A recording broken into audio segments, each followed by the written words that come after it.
आज हम लोग श्रीमद् भगवत गीता के तृतीय अध्याय के 13वें श्लोक से प्रारंभ करेंगे।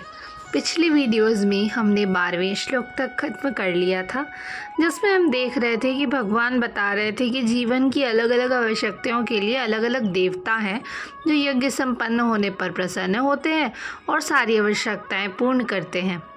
लेकिन जो इन उपहारों को बिना अर्पित किए ही देवताओं को अर्पित किए ही भोग जाता है वो चोर है। जिसके पश्चात ओम श्री परमात्मने नमः अथ तृतीयोऽध्यायः। श्रीभगवानुवाच यज्ञशिष्टाशिनः सन्तो मुच्यन्ते सर्वकिल्बिषैः भुञ्जते ते त्वघं पापा ये पचन्त्यात्मकारणात्।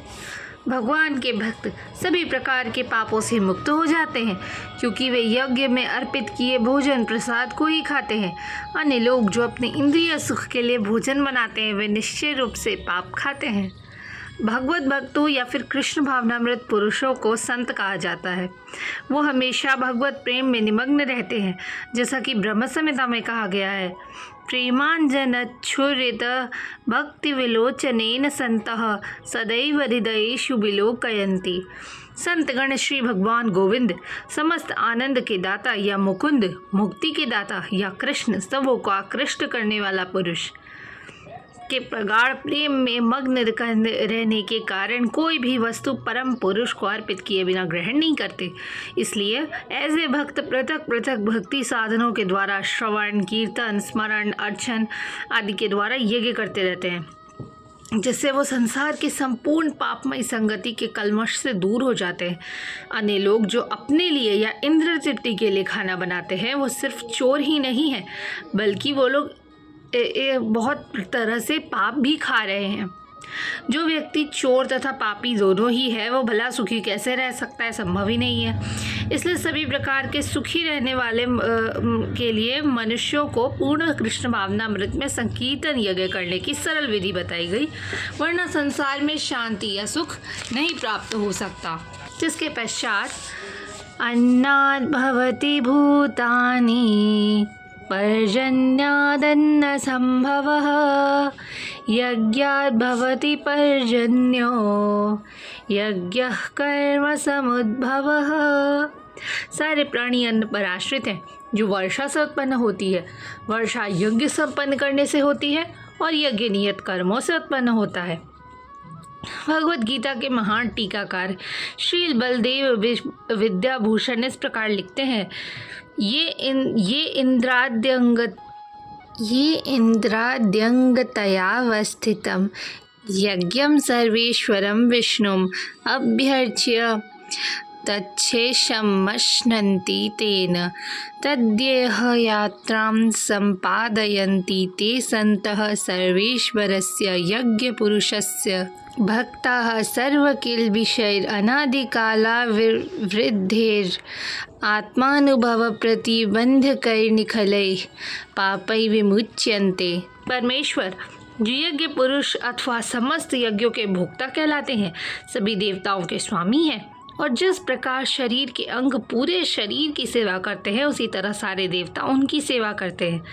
इंद्र चंद्र वरुण जैसे देवता भगवान द्वारा नियुक्त अधिकारी हैं, जो सांसारिक कार्यों को देखरेख करते हैं। सारे वेद इन देवताओं को प्रसन्न करने के लिए यज्ञों का निर्देश करते हैं, जिससे वे अन्न उत्पादन के लिए प्रचुर वायु प्रकाश जल आदि दें।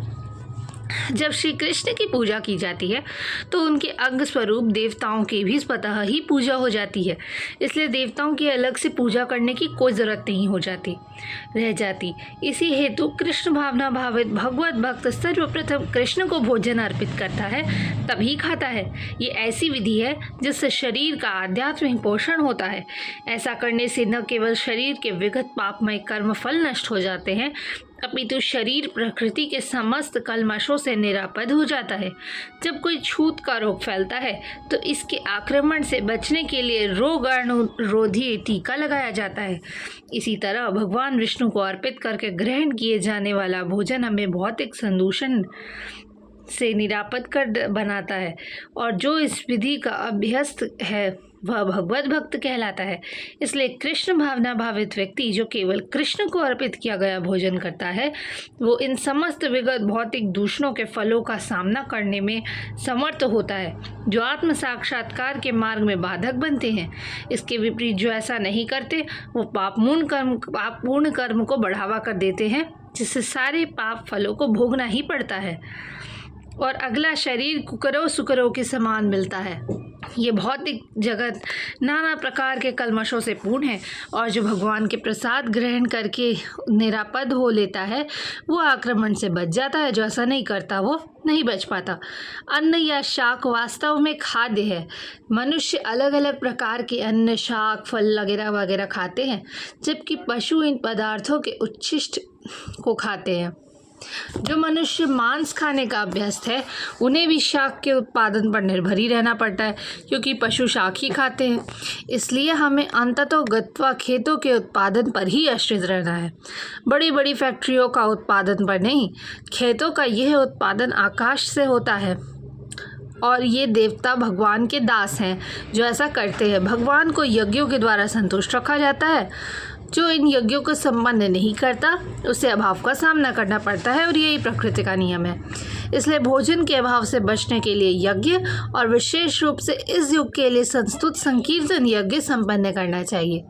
धन्यवाद। आज के लिए बस इतना ही। हम लोग आगे के श्लोक अगली वीडियो में करेंगे। तब तक के लिए जय श्री राधे कृष्ण।